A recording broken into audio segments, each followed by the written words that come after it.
Salam alaikum, Sheikhna. Esperamos un segundito hasta que entran un poco los hermanos. Tamam.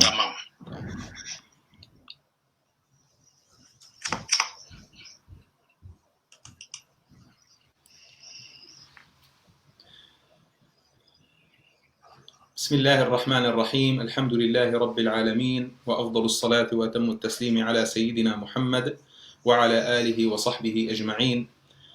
اللهم لا سهل إلا ما جعلته سهلا وأنت تجعل الحزن إذا شئت سهلا سهلا يا كريم. En el nombre de Dios, el clemente, el misericordioso. Alabado sea Allah, Señor del universo. La paz y bendiciones sean con nuestro amado profeta Muhammad sallallahu alayhi wa sallam y toda su familia y sus compañeros hasta el día del juicio final. Hermanos queridos y hermanas queridas, otra vez con las clases diarias del Centro Cultural Islámico Rey Fahd. Clases que, alhamdulillah rabbil alamin, en varias ciencias islámicas que son muy necesarias para todos los musulmanes y no musulmanes que quieren saber más sobre nuestra religión.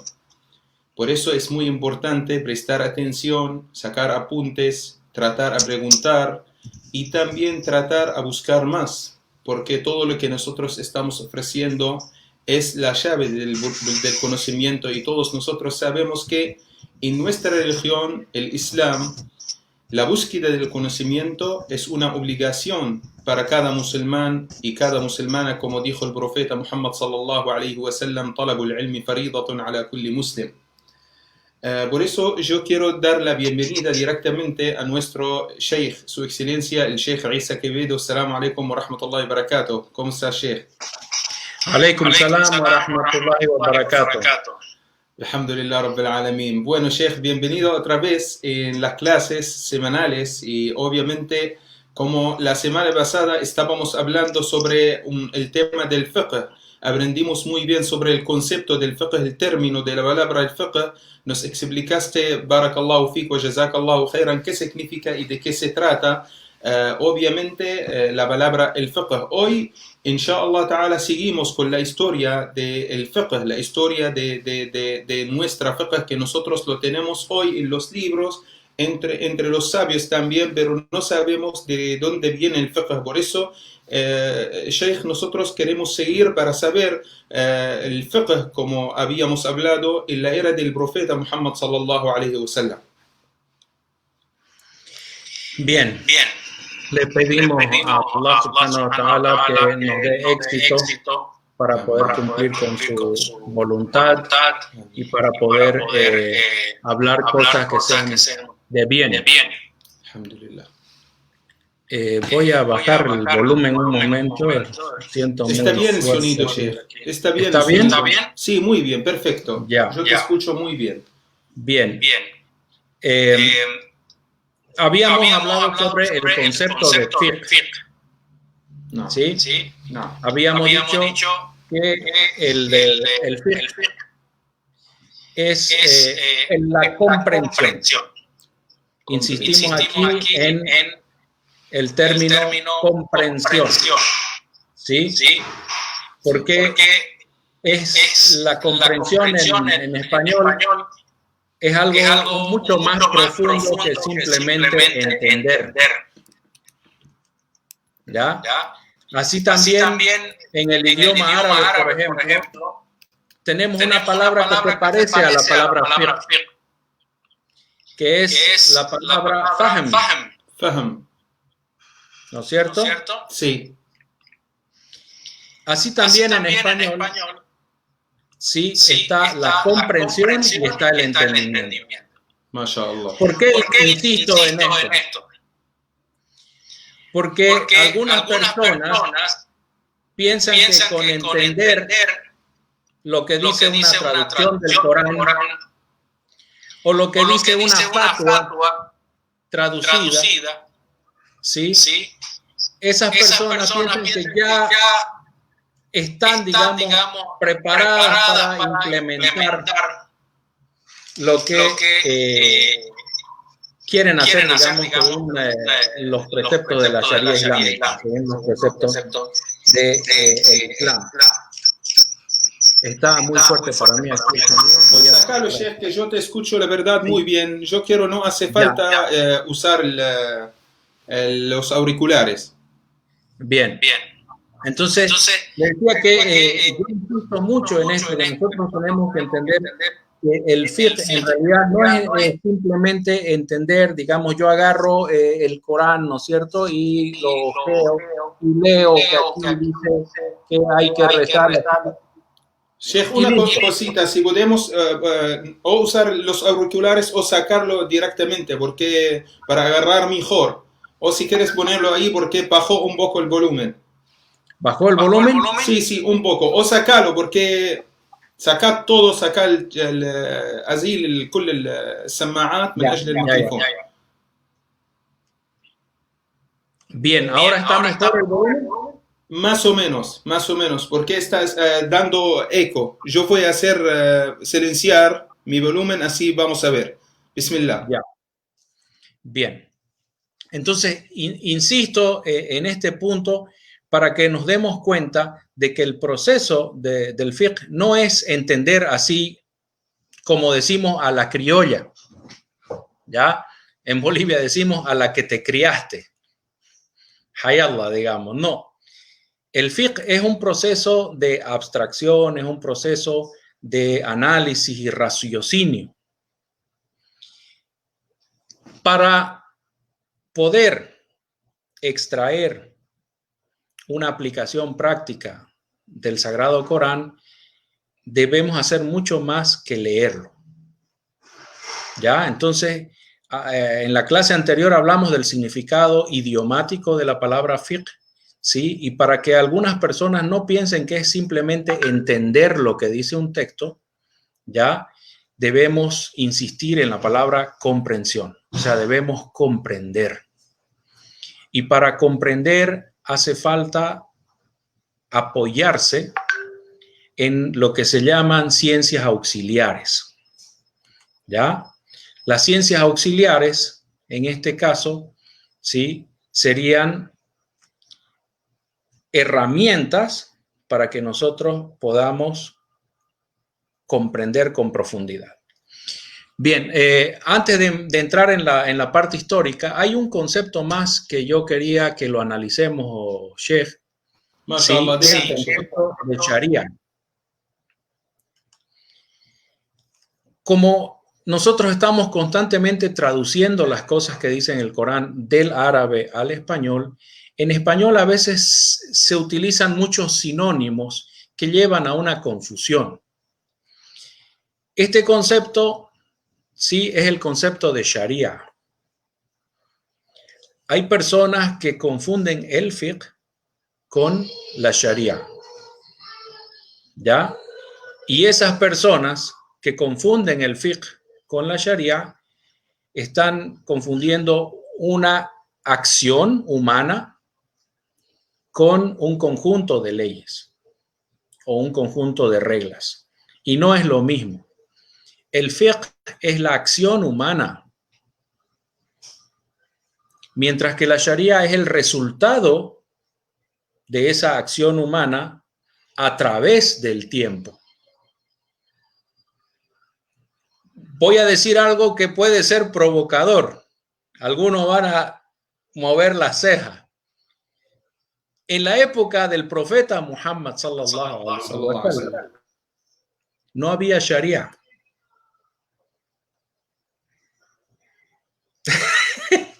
Empezamos con usted. Bien, no había Sharia. Eso puede ser verdad, también puede ser mentira. No había Sharia porque se estaba revelando el Corán. En la época del profeta Muhammad sallallahu alaihi wasallam, la revelación ocupaba el lugar del fiqh y de la Sharia. Los sahaba, los discípulos del profeta Muhammad sallallahu alaihi wasallam, se preocupaban por entender y comprender lo que el Corán decía y lo que el profeta les explicaba.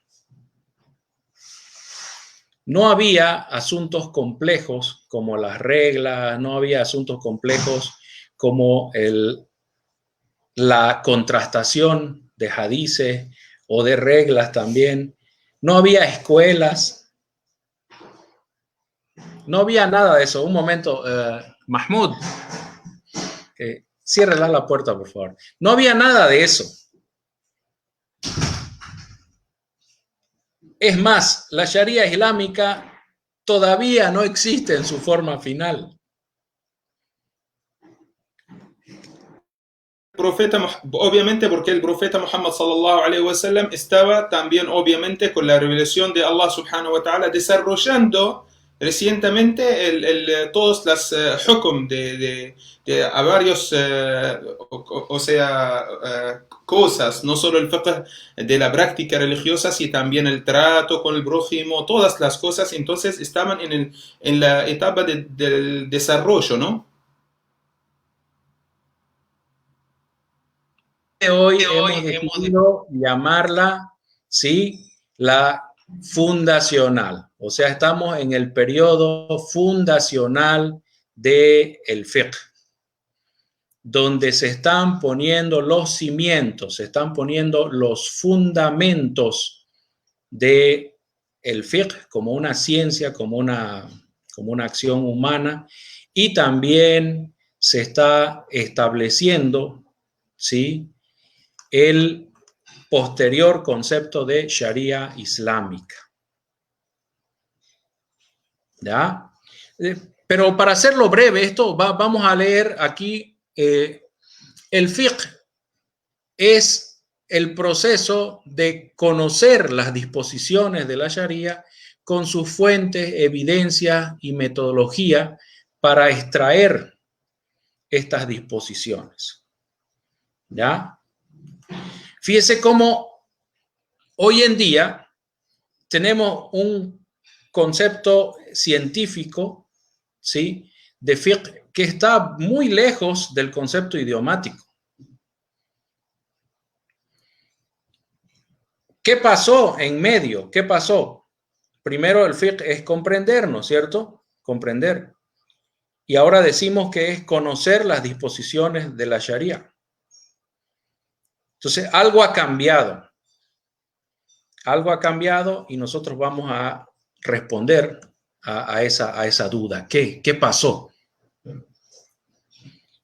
Volvemos entonces a la época del profeta Muhammad, ¿sí? Y vemos que no existía la Sharia, porque la Sharia en el idioma árabe, Sharia significa abrevadero, ¿no es cierto? Abrevadero, o es el camino que seguían los animales para llegar al abrevadero. Podríamos traducirlo en árabe, Sharia, si lo traducimos al español sería como decir una senda, ¿sí? De ahí viene la palabra Sharia, ¿no? Calle en árabe. La usó Allah subhanahu wa ta'ala en el Corán el Karim cuando dijo shir'atan wa minhaja. O sea, cada uno tiene su shir'a, significa su camino que él puede elegir, después una forma de comprender. Y eso es el shir'a o el sharia. Exactamente.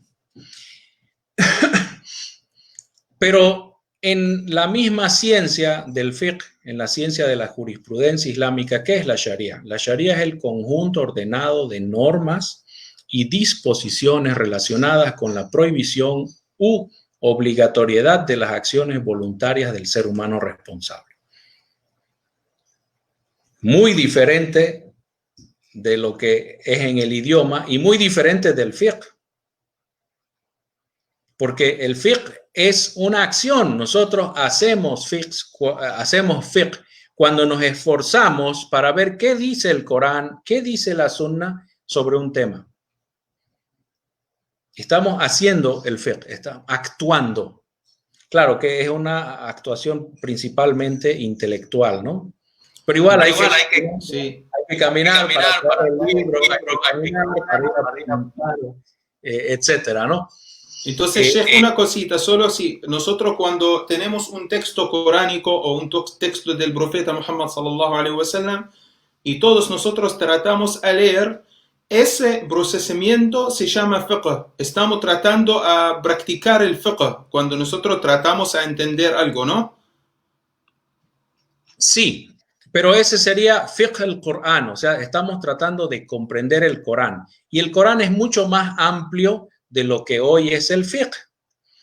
Si volvemos al concepto de fiqh, está relacionado con preceptos legales. Si vamos al concepto de Sharia, por ejemplo, vemos que se refiere a la obligatoriedad o la prohibición de las acciones voluntarias. Entonces, hoy en día el fiqh es algo más restringido que la simple comprensión del Corán. ¿Ya? Porque el Corán encierra muchas otras cosas aparte de hablar de los actos voluntarios, aparte de hablar de prohibiciones o obligatoriedades. ¿Ya? El Sagrado Corán, por ejemplo, nos invita al Tawhid, a la fe en la unicidad de Dios. El Sagrado Corán nos habla sobre naciones anteriores, ¿no es cierto? El Sagrado Corán nos habla sobre la naturaleza, la creación. Entonces, para avanzar más rápido, fiqh el Corán, la comprensión del Corán es el proceso inicial, pero de ahí se fue especializando un grupo de gente para buscar las partes del Corán y después de la Sunna que tienen que ver con los actos voluntarios de las personas. Entonces, ¿se acuerda? En la clase anterior, Sheikh, dijimos la práctica. Dijimos la comprensión práctica. El fiqh, el término fiqh se fue especializando y se fue utilizando para asuntos prácticos, de acciones prácticas. Fíjense que hasta cuando dividimos los pilares del Islam, el Islam tiene 11 pilares, tiene 6 que son ideológicos, que los llamamos Arkan el-Imán o pilares de la fe, y tenemos 5 que son prácticos. ¿Ya?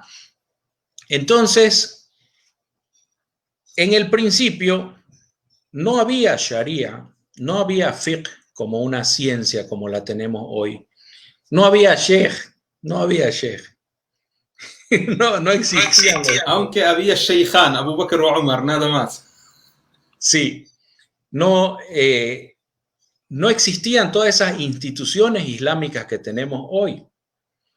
Estaba el profeta Muhammad sallallahu alaihi wasallam, estaba la revelación del Corán, estaba la revelación que no iba al Corán, sino al corazón, a la mente del profeta Muhammad sallallahu alaihi wasallam, para interpretar el Corán de manera correcta y enseñárselo a los sahabas, ¿sí? Y que nosotros esa revelación posterior la llamamos sunni o la sunna.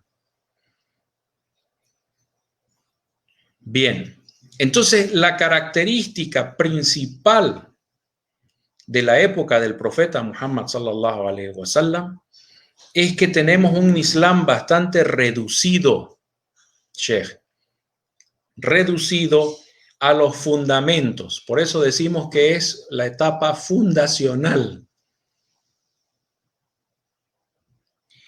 Y esos fundamentos no son ni siquiera los fundamentos que conocemos hoy.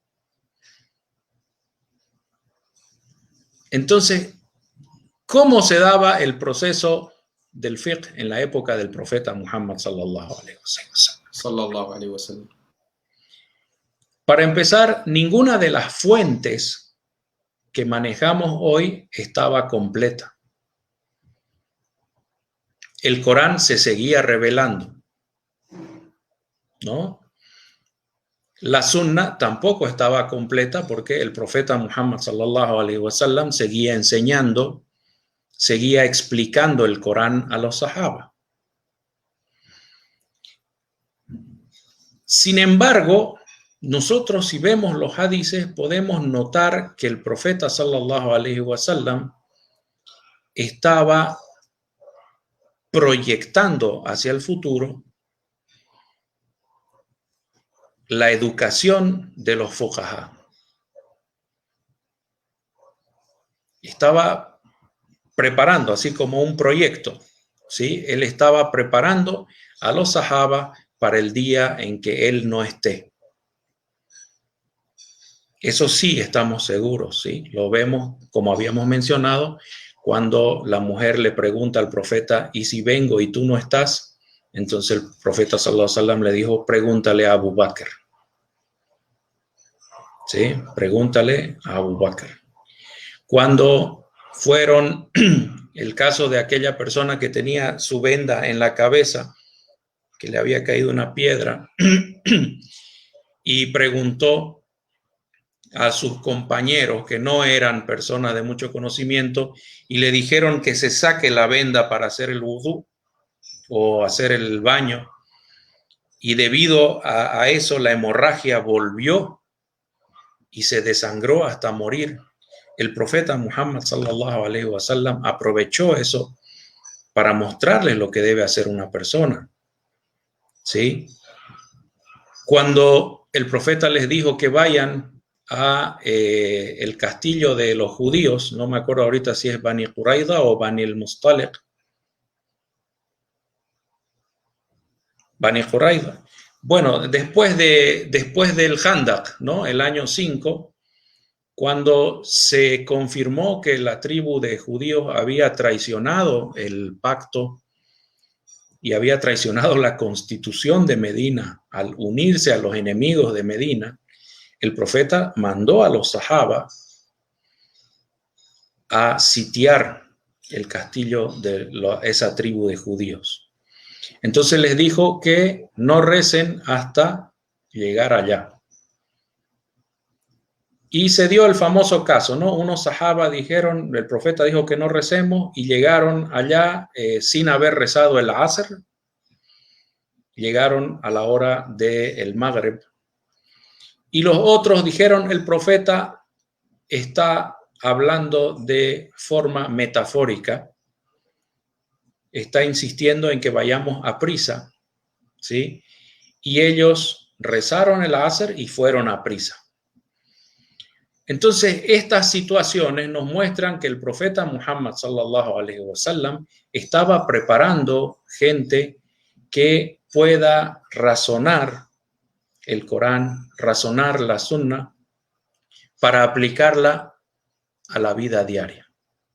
Igual, Sheikh, lo que también podemos o sea, entender de estos ejemplos, que también hay muchos otros ejemplos que hablan ese compañero del profeta Muhammad sallallahu alaihi wasallam que estaban un día en viaje y no encontraron agua. Uno hizo el tayammum, los dos hicieron el tayammum, pero antes de la llegada del otro rezo encontraron agua. Entonces el primero hizo el wudú de nuevo y rezó, y el otro no, dijo era suficiente, y el profeta aprobó los dos. Pero eso es también una libertad del profeta Muhammad sallallahu alaihi wasallam que le dio a todos los compañeros de él, sallallahu alaihi wasallam, radiyallahu anhum, que también ellos para también usar y entender y comprender. Él no hizo, obviamente, él, cuando nosotros hablamos por la lógica, no dio la culpa para ninguno de los dos, sino dio toda la libertad que pueden entender y los dos son correctos, ¿no, Sheikh? Eso es lo más importante. Sí, el profeta Muhammad era murabbi, ¿no es cierto? Él era un educador y era una persona de mucha proyección hacia el futuro. Nosotros sabemos que él sabía el futuro, pero aparte él tenía ese espíritu de proyectar las cosas antes que sucedan, ¿sí? Preparar a la gente para ese futuro que se venía, ¿ya? Entonces vemos que, repasando, vemos que no existía una sharia completa, el Corán no estaba completo, la Sunna no estaba completa, ¿sí? Y el profeta Muhammad empezó a educar personas que aprendan cómo entender el Corán. Ahora, es importante destacar esto, Sheikh. El Corán es un libro elocuente. El Sagrado Corán es claro en la mayoría de sus aleyas. El 99.99% de las aleyas del Corán se pueden entender. Algunas sin esfuerzo. Otras con un pequeño esfuerzo. y una parte mínima exige una profundidad un poco mayor. Y después una misma leya tiene una comprensión superficial, evidente, y tiene otra comprensión un poco más profunda, ¿sí? Que es la parte que le toca a los eruditos, ¿no? Ar-rasijuna fil ilm. Aquellas personas que tienen una erudición, una profundidad de pensamiento que no la tiene cualquiera. ¿Ya? Bien, podemos resumir esos preparativos del profeta sallallahu alaihi wasallam cuando él dice al-ulama warathat al-anbiya. ¿Ya? Entonces, el waratha, perdón, eso lo traducimos al español, que significa los eruditos, ¿sí? Los sabios, son los herederos de los profetas. ¿Y cuándo se toma la herencia? ¿Cuándo se recibe la herencia? Cuando el difunto está muerto. Entonces, el valor de los ulama se va a ver cuando el profeta sallallahu alaihi wasallam muere. Y destacamos aquí tal vez el primer sabio destacado realmente en el momento de mayor crisis fue Abu Bakr radiallahu anhu. Y por eso él se ganó todo el mérito, ¿sí?, que el profeta sallallahu alaihi wasallam puso en sus hombros. Se ganó toda la confianza. Imagínense la crisis, ¿no? Se murió el profeta. Hasta Omar, que era un guerrero, un hombre acostumbrado a pelear, acostumbrado a la diplomacia, un hombre muy valiente, dice, mis rodillas temblaron y me quería caer al suelo. Por el shock, eso se llama shock en la medicina. Estaban en estado de shock. Y si Omar estaba así, otros estaban peor, otros hicieron kufr, otros cometieron apostasía, abandonaron el Islam de tan fuerte que les dio la muerte del profeta sallallahu alaihi wasallam. Y en medio de esa crisis, muy pocos de los sahaba, ¿sí?, pudieron conservar la calma en esas horas. Y el primero, el más destacado, fue Abu Bakr.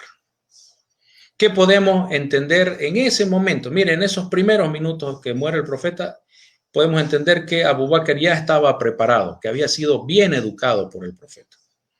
Cuando dijo, los que adoran a Muhammad, sepan que Muhammad murió, tenía que morir. Pero Allah es Hay, no muere.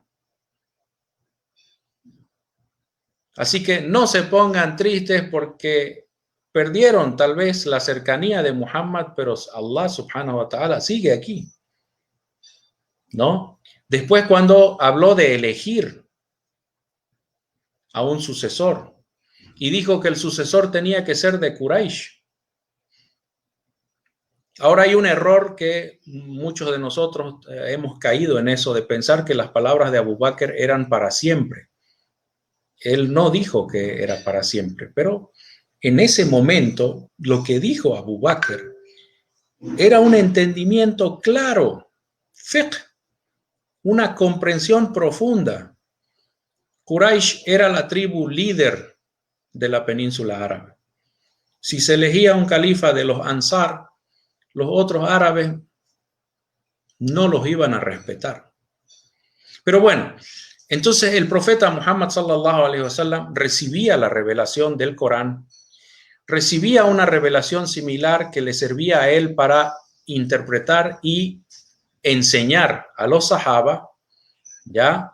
Y al mismo tiempo él preparaba a su generación para poder transmitir el conocimiento teológico y práctico del Islam a otras personas, a otros millones de personas que estaban allá afuera en Persia, en Grecia, en África, esperándolos. Obviamente eso parece muy claro también cuando el profeta Muhammad sallallahu alaihi wasallam mandaba, por ejemplo, gente al exterior para también hacer la divulgación del Islam. Parece acá un hadith que no es correcto, auténtico, pero es un hadith del profeta Muhammad sallallahu alaihi wasallam cuando mandaba, me acuerdo, Mu'adh ibn Jabal y le preguntaba, ¿cómo vas o practicar, o cómo vas a hacer el fiqh, cómo vas a comprender, cómo vas a juzgar entre la gente. Abu Mu'adh ibn Jabal le contestó cómo lo va a hacer según el Corán, después el Sunnah, después él lo va a pensar también según el concepto del Corán y el Sunnah. También a Mus'ab ibn Umair. Yo, Sheikh, imagino que el profeta Muhammad sallallahu alaihi wasallam no mandaba cualquier persona para hacer la divulgación, mandaba gente elegidos, ¿no? Que ellos fueron, como habías dicho, Barakallahu Fik, creados, como pueden también obtener la herramienta para practicar el fiqh, para entender muy bien, porque ellos no había redes sociales, no había nada, tienen que hacerlo en el momento, ¿no? No pueden mandar un mail al profeta Muhammad sallallahu alaihi wasallam preguntando y esperar hasta que hay cosas que tienen que responder en el momento, ¿no, Sheikh? Muy bien, eso era lo que iba a continuar yo. El hadith de Mu'adh establece un protocolo de fiqh, un protocolo de acción. ¿Qué vas a hacer si tienes un problema, una cuestión que no sabes? ¿Qué vas a hacer? Una lista práctica, lo que llamamos nosotros un protocolo. Y Mu'adh le dice, primero voy a buscar en el Corán, o sea, voy a consultar el Corán. Segundo, voy a consultar en la sunna del profeta Muhammad sallallahu alaihi wasallam. Y después voy a ejercer mi intelecto, o sea, todo lo que yo tengo acumulado de conocimiento, la buena intención, ¿no es cierto?, de complacer a Dios y las fuentes que tengo a mi disposición, todo eso lo voy a comprimir para sacar un resultado. Y ese hadith de Mu'adh, sea como sea, marca para nosotros el principio formal del fiqh. Porque el profeta le está diciendo a Mu'adh, ¿qué vas a hacer si yo no estoy para responder por ti? Allá en el Yemen no estaba el profeta sallallahu alaihi wasallam. No estaba. Bien, otros puntos importantes aquí de esta época también que debemos destacar es la iniciativa propia. Y esa iniciativa propia de los sahabas no existiría si no hubiese una comprensión profunda del Corán. En Surat al-Baqarah, en la ley 29 o 30, dice Allah subhanahu wa ta'ala, la 29 creo, dice وَخَلَقْنَا لَكُمْ مَا فِي الْأَرْضِ جَمِيعًا. Hemos creado, Allah subhanahu wa ta'ala, Dios le dice a Adán y Eva y después a los hijos de Adán y Eva, hemos creado todo lo que está en la tierra para ustedes. Está a su disposición. Se ve bonito, ¿no? Toda la tierra es para nosotros, entonces vamos a martillar y vamos a cavar y vamos a abrir y vamos a cerrar, vamos a subir y bajar. Pero es una amana, es una responsabilidad tremenda. Porque todo está a nuestra disposición. Y esa es una prueba terrible, porque teniendo todos los recursos, teniendo todas las oportunidades, debemos actuar con intelecto, con fiqh, comprensión de lo que es mejor, de lo que es permitido y de lo que es prohibido, de lo que es obligatorio y de lo que es prohibido nuevamente. Entonces los sahaba comprendían eso claramente. No sé, la fecha de revelación de la ley, si está en Surat al-Baqarah, debe ser Madanía, o sea, debe ser de la época de Medina. Pero nosotros vemos que los sahaba desde la época de la Meca ya presentaban ese espíritu, ¿sí?, de libertad en ciertos asuntos. Por ejemplo, el caso de Abu Bakr, ¿sí?, Si silencias, no, por favor, Sheikh, el celular, porque te está llamando alguien, creo que. Bueno, ya. Me decía que en la época de la Subhanallah. En la época de la Meca, tenemos el caso de Abu Bakr, que estableció una mezquita en su patio. ¿Conoce Ja'ala masjidan fi fana el bet, ¿no? Obvio. Abu Bakr estableció una mezquita ahí en el patio y aparentemente el patio estaba hacia la calle, ya era una casa de una forma especial. Entonces él rezaba y la gente pasaba y lo miraba a él rezando. Y decía, ¿pero qué está haciendo este hombre? Da'wa, ¿no? Está haciendo da'wa. Sí, y se ve que hay muchas iniciativas individuales de los sahaba que no las consultaban tal vez con el profeta o no había tiempo para consultarlas. Por ejemplo, el tema de la da'wa, ahorita que mencionas, muchos de los principales de los sahaba no conocieron el Islam a través del profeta, sallallahu alaihi wasallam, sino a través de Abu Bakr. ¿No es cierto? Abu Bakr conversó con Uthman. Abu Bakr también conversó con Abdurrahman ibn Auf, Sa'd ibn Abi Waqqas, Abu Ubaida. Varios de los principales de los sahaba son, digamos, resultado de la iniciativa personal de Abu Bakr.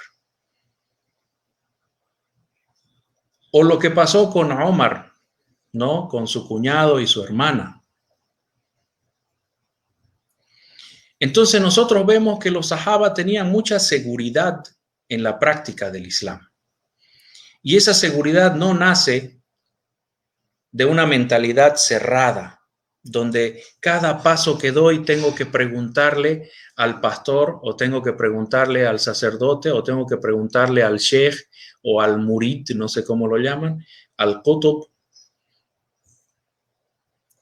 Y yo veo casos de hoy de nuestros hermanos que va a ser un negocio, algo, y bueno, empecemos el negocio, inshallah, natawakkal a Allah. No, tengo que llamar a mi sheikh que está en Turquía o está en Chipre para que él se vaya a dormir y en un sueño él vea si yo puedo empezar mi negocio o no. Son cosas reales de personas que son personas inteligentes, personas cultas, muy buenas personas que lo hacen con buena intención, pero lamentablemente en esta época tenemos un entendimiento muy cerrado del Islam. Algo muy común en las redes sociales, por ejemplo, uno agarra y se pone una flor en su camisa y se saca una foto o graba un video.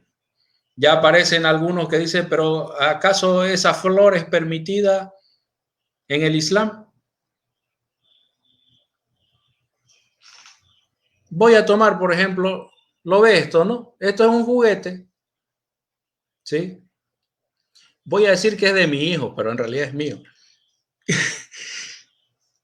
Este es un juguete. ¿Está permitido o no está permitido? ¿Ah? La ropa, todo, un montón de cosas en el Islam, ¿sí? Que por esa aya de Corán y por esa enseñanza del profeta Muhammad sallallahu alaihi wasallam están permitidas para nosotros. Nosotros podemos emprender y debemos emprender. No podemos estar dependiendo de otras personas que tal vez, bueno, con seguridad ignoran nuestros asuntos personales. Con seguridad ignoran nuestros asuntos personales.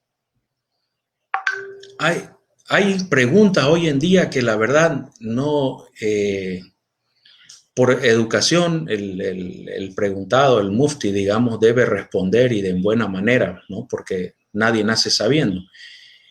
Pero hay una mentalidad muy cerrada hoy en día entre los musulmanes, que para hacer cualquier cosa queremos que haya una fatwa, queremos que alguien esté opinando y hacen copy-paste de las fatwas que eran para el fútbol, las pasan al voleibol y otro después la pasa al tenis y otro la pasa al básquetbol.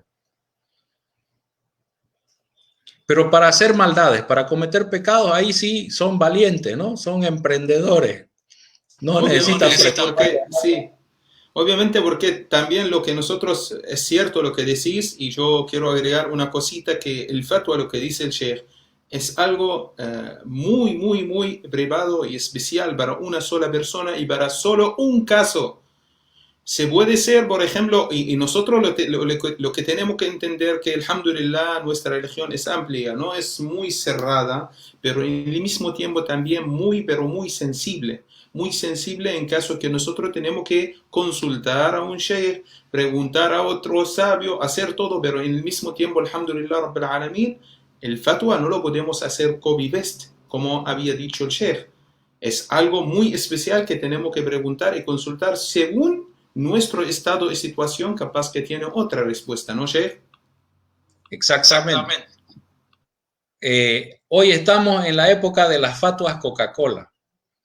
Viajan de país a país como la Coca-Cola, le cambian el nombre, lo ponen en el idioma que conviene, en el tamaño que conviene y todos toman Coca-Cola, ¿no es cierto? El que está enfermo, el que tiene gastritis, el que tiene pulmonía, todos toman Coca-Cola.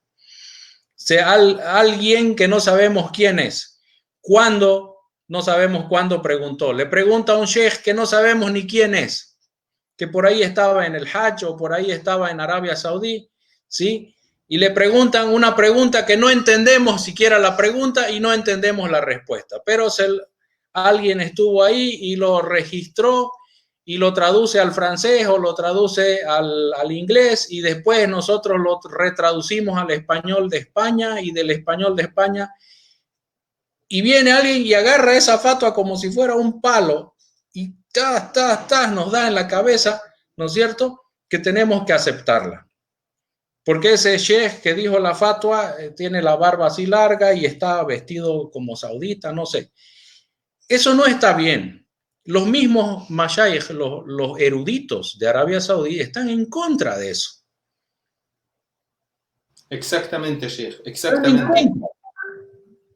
Entonces, si nosotros queremos rescatar cosas importantes de la época del profeta Muhammad sallallahu alaihi wasallam, es la iniciativa de los sahaba, Sheikh. Los sahaba estaban atentos todo lo que hacía y decía el profeta. No es que ellos no les interesaba. El profeta a las 11, 12 de la noche tenía que sacarlo a los sahaba de su casa. Váyanse a dormir. No se querían ir de su casa. ¿No es cierto? No se querían ir de su casa. No lo dejaban, obviamente. Por ahí él quería ir al baño, quería pedir alguna comida, algo, pero tenía que estar ahí con ellos. Entonces los sahaba amaban mucho al profeta sallallahu alaihi wasallam y amaban mucho el Corán y morían por el Corán. Decenas y decenas de sahaba murieron para llevar el conocimiento del Corán a otras tribus árabes. Entonces, ¿por qué ellos eran así tan independientes, tan seguros de sí mismos? Porque el profeta sallallahu alaihi wasallam les enseñó así. Ellos comprendieron que el musulmán tiene que ser así. Si tenemos buena intención, aniyya, si tenemos buena intención y tenemos conocimiento, hicimos un esfuerzo por aprender o consultamos a tiempo, tenemos derecho a actuar por nuestra cuenta. Y al final nosotros, yo, Juan Pérez, voy a ser responsable de lo que Juan Pérez hace o dice. No voy a esperar una autorización de un sheikh que está en Arabia Saudita o en Turquía o en Egipto y que la traduzcan al francés y después al español de España y después al español de Andalucía, al español de Galicia y después al español de Argentina o de Bolivia. Obviamente, Sheikh, eso parece mucho también, disculpa que, por ejemplo, en mi caso yo voy a comentar unas dos frases cuando llegué a Argentina. Obviamente he estudiado el Din, el Sharia Usul al-Din en Damasco, también idioma árabe en Damasco, y también practiqué como sheikh en Siria, pero cuando llegué acá a Argentina hay otra forma para contestar y responder también a la gente. En Siria, capaz que con el trato con el prójimo, con el cristiano, el judío, el otro, hay una forma para pensar cómo lo tenemos que tratar, pero cuando llegué ya mi vecino es un cristiano, el otro es ateo, somos minoría, entonces hay otra forma de comprender. Entonces yo, todo lo que aprendí y traté también a transmitirlo allá a la gente, acá no lo puedo hacer. Lo tengo que entender desde una forma occidental, más occidental, si es correcta la palabra. ¿No? Eso no van a entenderlo mucha gente si no tienen, por ejemplo, 2 estadías. Antes vivían en un lugar y después venían a otro lugar para eso lo pueden entender mejor. Yo solo comento mi experiencia en eso. Sí. Samehna, discúlpeme, le invitaría un poco de Shai, pero estamos lejos. Mire, no sé si recuerda el caso del califa Uthman, radiallahu anhu, cuando fue a hacer el Hajj. El califa Uthman rezó el rezo completo estando en la Meca, siendo que él era viajero. ¿Sí? Siendo que él era viajero. ¿Cómo se explica eso? ¿Será que él no sabía que podía recortar o juntar? ¿Será que él no sabía eso? Se explica de la siguiente manera. El califa Uthman lo hizo intencionalmente para que la gente congregada en el Hajj, algunos nuevos musulmanes, algunos que venían de lugares muy lejanos, no se confundieran. Y como para él es opcional, si él quiere junta, si él quiere recorta el rezo o no, él decidió hacerlo completo para que la gente no se confunda. Entonces vemos que aparte de la comprensión, aparte del fiqh, está la iniciativa personal y está la proyección a futuro. Él dijo, si yo fuera Juan Pérez, un musulmán de a pie, yo rezo 2 rakat, las rezo todas juntas y hago como me permite a mí la Sharia. Pero yo soy el califa. Algunas personas van a venir y van a decir, pero yo lo vi al califa que rezaba 2 rakat el Dhuhr, 2 rakat el Asr, entonces yo voy a rezar así. Y esas son cosas que las estamos perdiendo, Sheikh. Nosotros como musulmanes debemos ser los más racionales en el mundo. Y lamentablemente los más religiosos están perdiendo esa racionalidad. La están perdiendo. O sea que las acciones prácticas que nosotros hacemos van a tener consecuencias. Entonces nosotros tenemos que pensar. Ya no hay eso de que agarramos la bandera y corremos y que nos maten. ¿Ah? Mi padre, Allah yarhamu, me leía, tenía Tarikh Fath Sham, la historia de la conquista de Sham, porque él era de Sham, ¿no? O sea, él era de Al-Jalil, de Hebrón. Mashallah, de Palestina. Sí, entonces él me leía algunas cosas y hay un relato. En este momento no puedo recordar en qué capítulo, de dónde estaba, pero él me lo contó así, ¿no? Dice que había en la lucha en Sham, en Siria, contra los bizantinos, había un sahabi, o tal vez ya era de los tabi'in, Allahu a'lam, que era joven y no tenía ropa. No tenía ropa. Ya, bueno, tenía una faldita, sí, pero no había. Aquí arriba no tenía nada. Y las batallas, usted sabe, el ejército bizantino es muy famoso por mantener el orden. Ellos tenían una formación con armadura, todo, y avanzaban lentamente. Incluso la caballería bizantina era famosa por mantener el orden. Entonces las batallas eran así, o sea, fila contra fila. Y este hombre sin ropa salía de la fila de los musulmanes y se lanzaba encima de los soldados bizantinos. Y decía, yo voy a morir por Allah. El resto del ejército tenía que avanzar a la fuerza en orden para recuperarlo a su compañero que se había caído ahí al otro lado. ¿Ah? Y así empujaban y empujaban todo el día. En la noche se descansaba. Las batallas antes tenían más rahma. Hasta los enemigos tenían rahma. Se ponía el sol y se iban a dormir. Entonces lo agarró el amir a este musulmán y le dijo, ¿qué estás haciendo? Entonces él dijo, pero yo quiero morir por Allah. Quiero entrar al Jannah. ¿Acaso no estamos peleando para morir?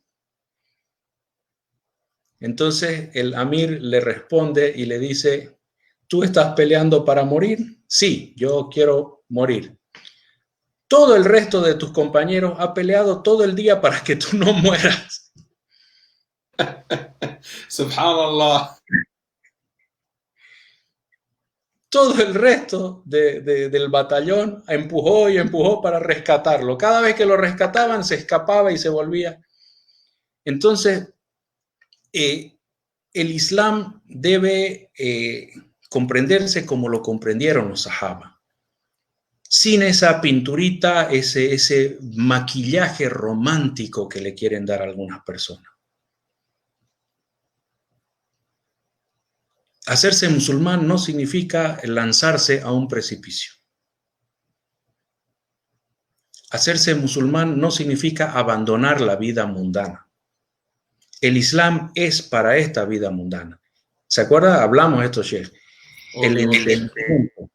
Si nosotros estudiamos algo y pensamos en nuestra cabeza que lo vamos a aplicar en la práctica, significa que lo estamos dirigiendo a este mundo. No para la otra vida.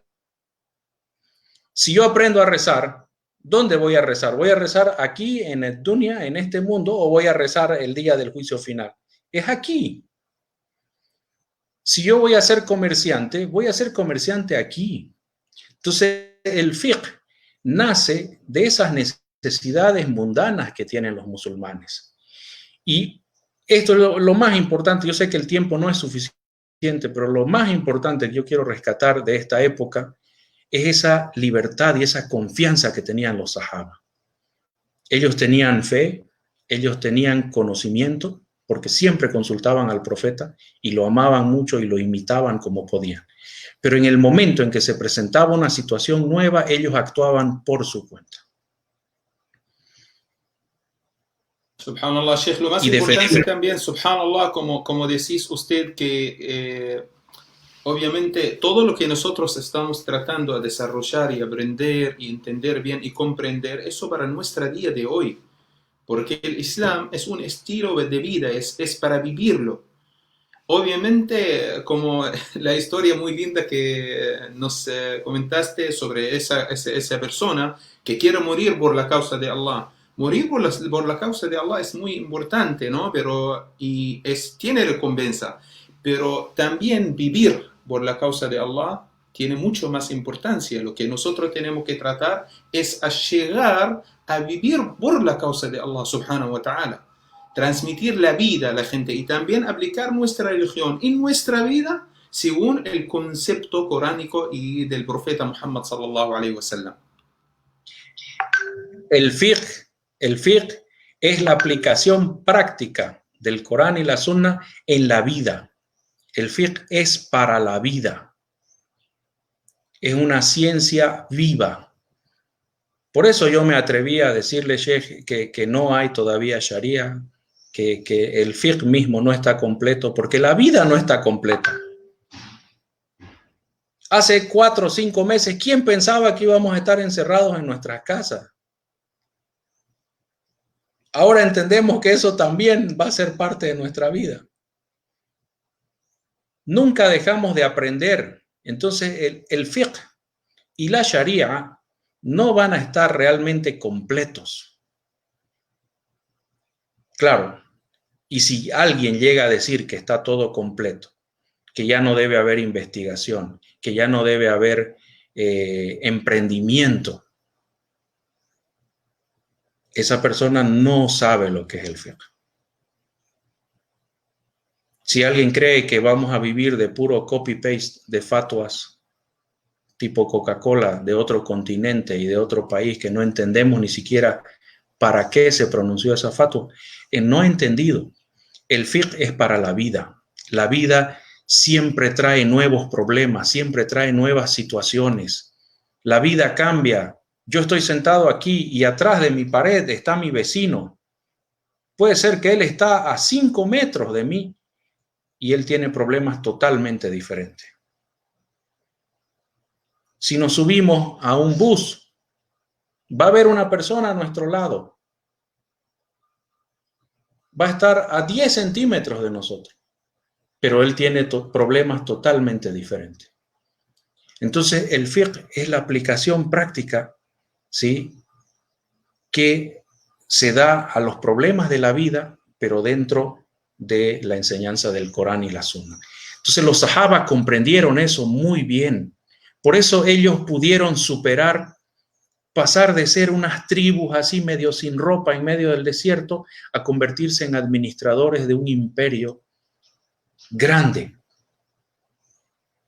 Un imperio que hasta hoy sigue dejando influencia, sigue dejando rastro en la cultura de la humanidad. Si no hubiese ese pensamiento independiente y emprendedor, valiente, no habría, hoy en día no habría Islam. Allah subhanahu wa ta'ala le reveló al profeta, le enseñó cómo explicar, cómo educar. El profeta lo hizo, sallallahu alayhi wa sallam. Los sahabas recibieron esa educación, ¿sí? Y nosotros vemos en su comportamiento de ellos que ellos tenían fiqh, pero el fiqh verdadero. Los sahabas no iban a hacer preguntas y coleccionaban preguntas, no. Los sahabas tomaban posiciones y resolvían problemas en el momento. Cuando se encontraron a Abdullah ibn Abbas y uno de los omeyas, ¿no? Se encontraron y le dice de los omeyas, ¿ustedes qué día empezaron Ramadán? Entonces Abdullah ibn Abbas le dice, empezamos en tal día. Y el otro venía de Damasco, de allá de paisano, ¿sí? Fue a comer eknafi allá a Damasco. Y qué rico. Venía de Damasco y en Damasco el Ramadán empezó en otro día. Y ellos no se mataron, ni se golpearon, ni sufrieron, ni lloraron. Nosotros hicimos una cosa en la Meca, ustedes hicieron otra cosa en Damasco. La vida sigue. La vida sigue. Y lo que ustedes hicieron está bien y lo que nosotros hicimos está bien. Obviamente lo más importante, Sheikh, como yo digo, y quiero también señalar a una cosa un ejemplo muy lindo, lo que hace un rato nos había dicho, el hecho de Uthman ibn Affan radiyallahu anhu. Cuando él hizo Atam as-Salah, hizo el rezo completo en el Hajj, según su iniciativa, ¿no? El resto de los sahaba no todos estaban de acuerdo, pero uno de ellos dijo una palabra muy importante, Abdullah ibn Mas'ud radiyallahu anhu, cuando le preguntaron, ¿no querés, por ejemplo, hacer un comentario sobre lo que hizo Uthman? Él dijo 2 palabras solo, al-khilafu shar. Al-khilafu shar, nada más. O sea, él aprobó, pero desde el punto de vista que yo no quiero hacer como separar el umma o hacer una furqa, un khilaf entre el umma, sino yo respeto y acepto todo. Esa es la libertad, lo que habías mencionado el Sheikh, que también todos nosotros debemos entender fácilmente que el fatwa es una receta médica. El faqih es un médico. Si vos vas a un médico, te va a dar una receta. Esa receta es solo para vos, para ti especialmente. nadie puede copiarla y llevarla, ir a la farmacia si tiene algunos síntomas, ir a la farmacia para decir, bueno, compro el mismo video. No, tienes que hacer todo el proceso, ir al médico, hacer la consulta, él te va a dar una receta capaz que es lo mismo y después, inshallah ta'ala, viene que la cura, inshallah ta'ala.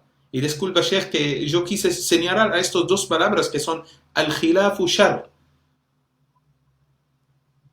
Bien, agrego sobre lo que has dicho, muy bueno lo que has dicho, y agrego que aquí él se refiere a khilaf, ¿no es cierto? Khilaf. En este caso, Abdullah ibn Mas'ud se refiere a la controversia.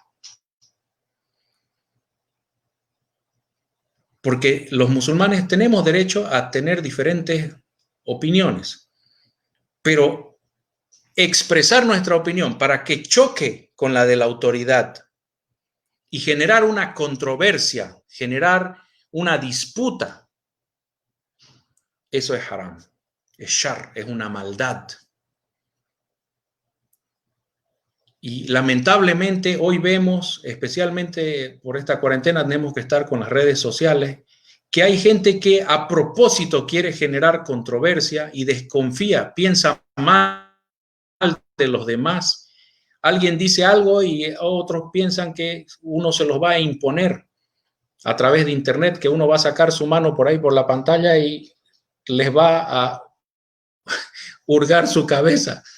Y dice, no, pero yo tengo derecho de opinar. Pero claro que tiene derecho de opinar. Pero en este momento se está hablando de otra cosa. No hay necesidad de generar controversia. Por eso, en todos los libros de fiqh hay un capítulo que es Adab al-Ikhtilaf. ¿No es cierto?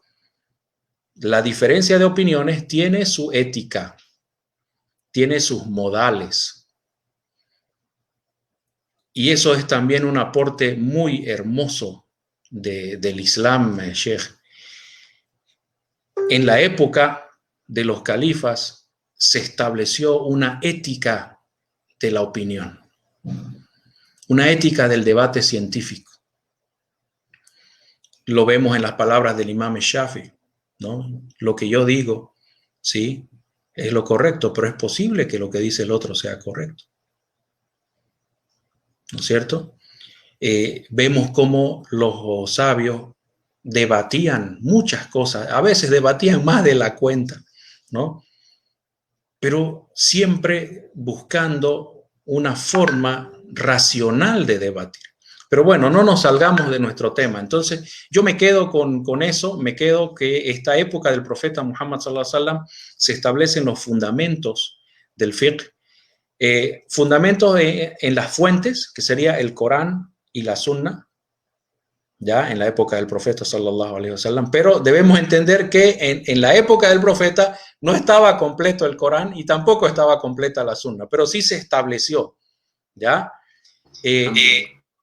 Tres, en la época del profeta Muhammad sallallahu alaihi wasallam se dio una educación para el fiqh de parte del profeta. Ya dimos varios ejemplos de eso, ¿sí? Preparación. Sí. Y vemos que los sahaba comprendían del Islam las mismas cosas que comprendemos nosotros, porque ellos leían el mismo Corán que leemos nosotros. Pero ellos tenían mejor comprensión por el idioma, por ser contemporáneos del Corán y contemporáneos de la revelación y ser contemporáneos del profeta Muhammad sallallahu alaihi wasallam y la posibilidad de consultarle. Muchas disputas se resolvían preguntándole al profeta. ¿No es cierto? Hoy en día no podemos hacer eso, no podemos. Entonces los sahaba crearon una confianza muy fuerte y muy importante. Y el esfuerzo también, ¿no? O sea, ellos se esforzaban por aprender. Imagínense, los que podían se quedaban a vivir ahí dentro de la casa del profeta. Cuando el profeta los botaba ahí, se iban a dormir al ladito de una mezquita. Había gente que no tenía para comer, pero acompañaba al profeta, como Abu Huraira radiyallahu anhu. ¿Sí? Y otros que tenían familia y tenían que trabajar, como Omar, establecieron turnos para tenerlo vigilado al profeta sallallahu alaihi wasallam. Usted los vecinos, usted lo vigila en la mañana, yo lo vigilo en la noche, pero que no se nos escape nada. Al barrio por lo menos no se le va a escapar nada de lo que hacía el profeta, ¿no? El sahabi este que era niño, no me acuerdo ahorita de los Ansar, que vivía lejos en Cuba, ¿no es cierto? Pero él se iba todo el día, se iba a ver qué hacía el profeta, qué decía el profeta, y corría en la noche para rezar con sus vecinos, y él era el imam del barrio, ¿no es cierto? Muchos compañeros, tal como él, también hacían lo mismo, la misma tarea. Sí, entonces había lo que se llama al-ijtihad, el esfuerzo para adquirir el conocimiento. Preguntar al profeta, aprender las aleyas de Corán, consultar con otros de los sahaba, ¿sí? Pero después de ese esfuerzo, de esa humildad de pedirle a Dios que Él nos ilumine, venía una seguridad, enfrentar los problemas, solucionar los problemas de varias maneras. Y vemos cómo hasta algunos sahaba que no sabían mucho del Islam le enseñaron al profeta entendimiento de las aleyas. Amr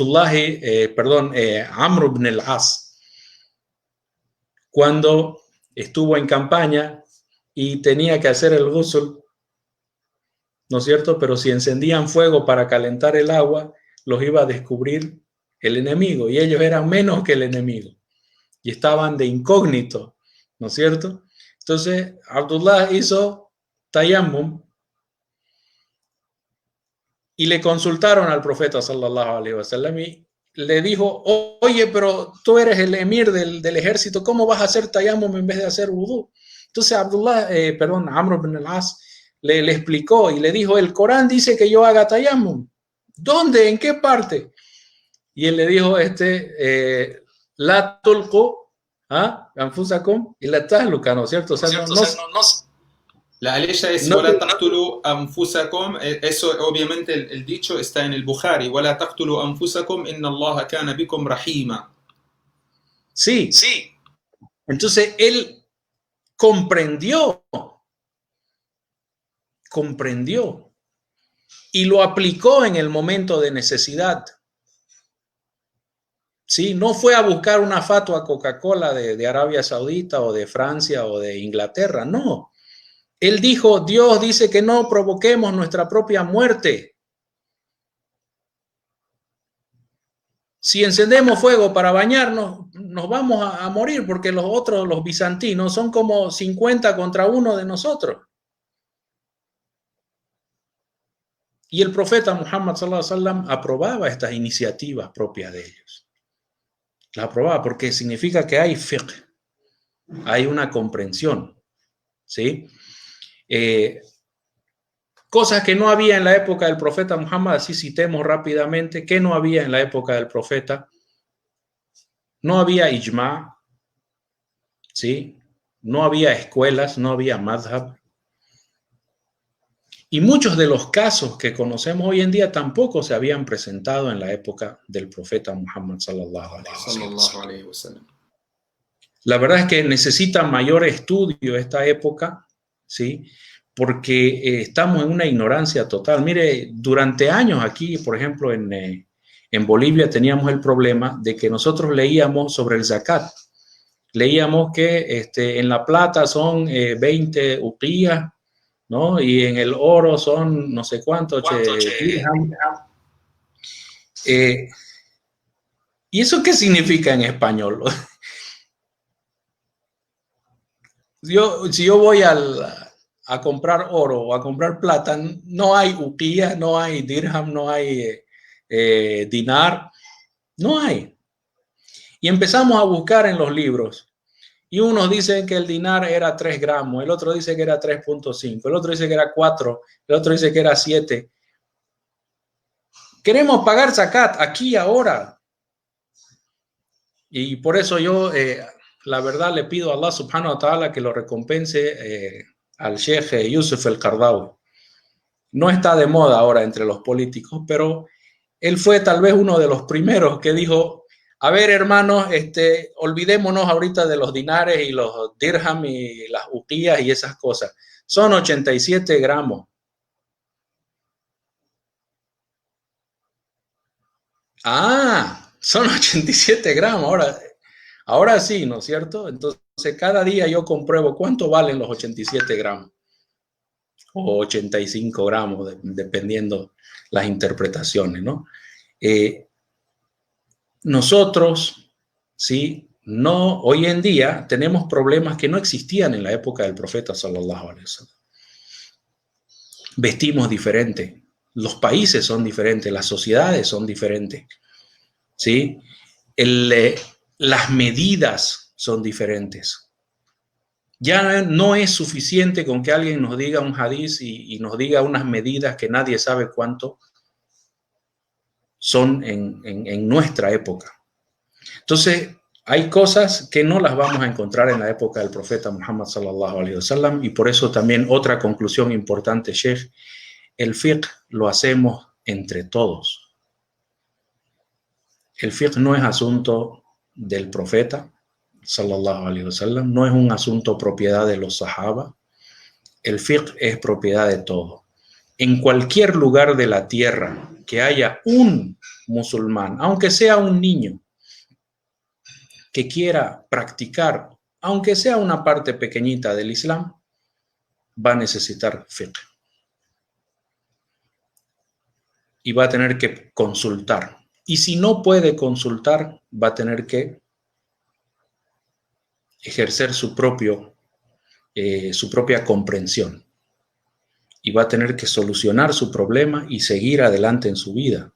Entonces el fiqh sigue avanzando, el fiqh crece. En la época del profeta Muhammad sallallahu alaihi wasallam se nos pusieron las fuentes y se nos enseñó el protocolo. Pero los casos van a seguir viniendo y van a seguir viniendo y no vamos a tener el fiqh, lo hacemos todos nosotros. El musulmán que tiene un día en el Islam puede hacer fiqh, tiene que hacer fiqh. Imagínense ciertas cuestiones, por ejemplo, de las relaciones matrimoniales. Está en la noche con su esposa, lo va a llamar al sheikh a preguntarle, sheikh, yo puedo hacer.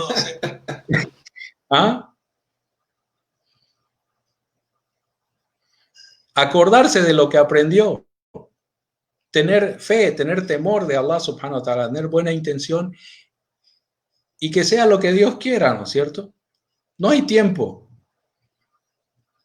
Entonces, eso es lo rescatable de la época del profeta Muhammad sallallahu alaihi wasallam. Sí,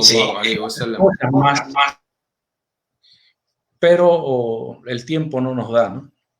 Barakallahu fik, Sheikh, jazakallahu khairan. La verdad, fue una charla así. Yo leo algunos comentarios que la verdad la gente están muy contentos del contenido en el día de hoy.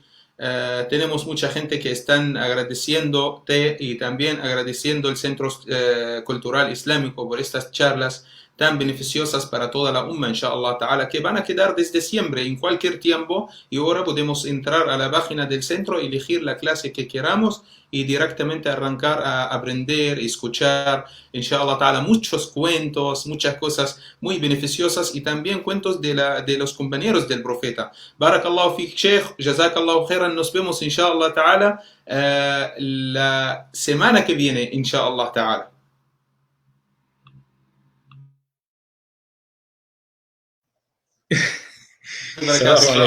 Nos vemos, inshallah. Assalamu alaikum.